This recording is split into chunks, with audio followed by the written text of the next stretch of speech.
Friends, knowledge ત્યારે જ knowledge ગણાય કે જ્યારે માણસને તે વ્યવહારો બનાવે. નાના બાળક જેવી બુદ્ધિ કદી ન રાખશો. એથી કદાચ તમે ખોટા પણ પડી શકો, કારણ કે બાળ માણસ જે તમને મદદ કરતું હશે તેમાં જ તમને દોષ દેખાતો હશે. પણ ક્યારેક બાળકો પણ સાચા હોય છે. સાંભળીએ એક વાત. એક છોકરાને આજે રજા હતી. એના પિતાને કામ હતું, પણ એ છોકરો પિતાનો જીવ ખાતો હતો. એટલે પપ્પાએ વિચાર્યું કે હું શું કરું કે આ 2-4 કલાક એનો ટાઈમ પસાર થાય. એટલે પિતાએ વિશ્વનો નકશો કાઢ્યો અને એના 15-20 ટુકડા કરી નાખ્યા અને છોકરાને આપ્યું કે જા આ નકશાને ફરીથી જોડીને લાવો. છોકરો તો ગયો અને 3 જ મિનિટમાં પાછો આવ્યો.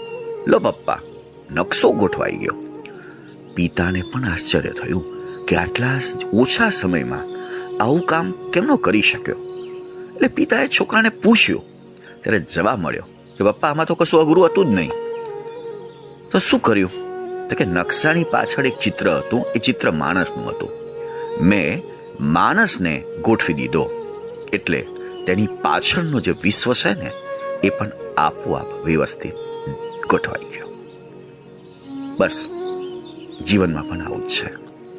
અન્યના દોષો જોવા કરતા ખુદ પોતાની અંદર જોશો તો બહારનું વિશ્વ ખૂબ જ સરસ રહેશે.